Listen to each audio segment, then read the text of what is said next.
Nongeye kubasuhuza mu kivandimwe aho muri hose mutwumvira. Ni ugusebanya.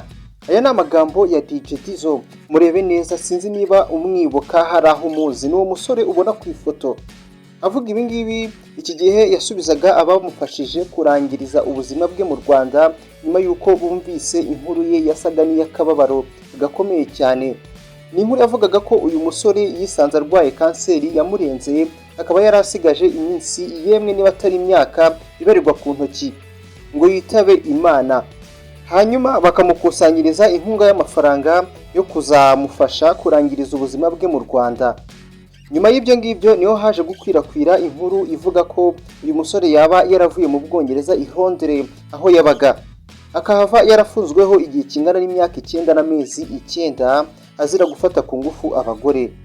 Nuko rero nta kindi cyakurikiyeho uretse gusaba ko abagize icyo bakora ngo uyu musore arangirize ubuzima bwe mu Rwanda, bagasaba ko basubizwa amafaranga yabo. Iki ni ikiganiro waba warubizi, ikiganiro ukurikirana kuri chaîne ya YouTube yitwa Tele Montagne Rwanda. Ari nayo mpamvu uyu munsi iyo umanutse munsi y'iyi video ugasa n'ureba ahantu hatukura handitse ijambo subscribe ukakanda, ari byo bigufasha kujya ubona ibiganiro byacu byose mu buryo bukoroheye cyane. Ni ikiganiro cyiza cyane kitwungura ubumenyi, amakuru agezweho n'ibindi byinshi birimo udushya dutandukanye.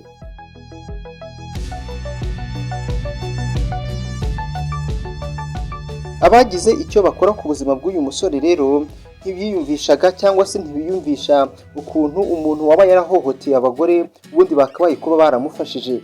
Nicyo wamenya rero ko iyi nkuru, iyi ni Tele Montagne Rwanda wumva uri kumwe nanjye Samuel Mugisha. Uku niko kuri wamenya ku nkuru iri guca ibintu ya DJ Derrick wafashijwe kurangiriza ubuzima bwe mu Rwanda nyuma yo kumenyekanisha ko asigaranye iminsi mike yo kubaho kubera kanseri yari yaramaze kumurenga. Abagize icyo bakora rero ku buzima bw'uyu musore ntibiyumvisha ukuntu umuntu waba warahohoteye abagore ubundi bakabaye kuba baramufashije. Uyu munyarwanda Mutambuka Derrick uzwi nka DJ Dizzo yakomanyije imitwe ya bamwe mu bantu bamufashije kurangiriza ubuzima bwe mu Rwanda nyuma yo kumenya ko yafunzwe mu gihe cy'imyaka 9 n'amezi 9 akurikiranyweho gufata ku ngufu abagore.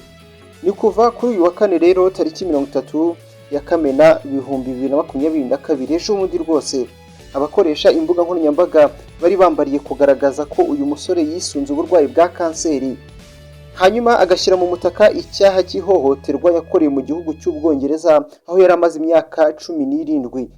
Ikiganiro cyabereye kuri Twitter muri Twitter Space cyahuje abantu bo hafi bo mu muryango wa Dizzo n'abandi barimo abafashije uyu musore kubona amafaranga yo kugaruka mu Rwanda.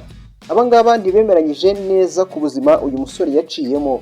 Bari bahaye iki kiganiro umutwe ugira uti "We need our money back", turashaka gusubizwa amafaranga yacu. Ibi byose byaturutse ku nkuru zaherekanyijwe n'abantu zirimo izanditswe n'ibinyamakuru bikomeye cyane byo hanze, birimo byitwa The Chronicle, Live, Daily Mail ndetse na The Independent ndetse n'ibindi binyamakuru. Ku wa kane rero Kanama 2017 ikinyamakuru The Chronicle cyanditse inkuru ivuga ko ufata ku ngufu Derrick Mutambuka yafunzwe imyaka 9 n'amezi 9 nyuma yo kwibasira bikomeye umugore mu muhanda, ndetse iyi ni inkuru imaze imyaka igera kuri 5 yanditswe. Kuko uyu munsi turi mu 2022 mu gihe yanditswe mu 2017. Muri iyi nkuru umwe mu batangabuhamya yabwiye urukiko ko mu mujyi witwa Sunderland City ko mu ijoro ryo kuwa 19 Ukuboza mu 2015 Mutambuka yari mu kabyiniro anywa inzoga anabyina ahagana saa 9:15 niba hari ninjoro cyangwa se mu gitondo, ibyo nta makuru mbifiteho. Gusa ngo Derrick ngo yaba yarasohotse asagarira umugore wari wenyine mu muhanda uzwi nka Hilton Road. Ni umuhanda witwa uko nguko. Byagenze gute rero?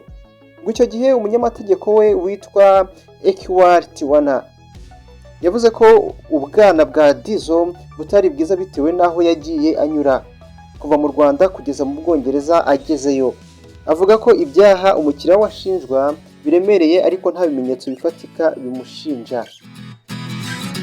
Ku tariki ya 5 Kanama 2017 Daily Mail iri no mu binyamakuru bikomeye ku isi iyo yanditse ko Mutambuka yafashe umugore ku ngufu amutera ibikomere 34.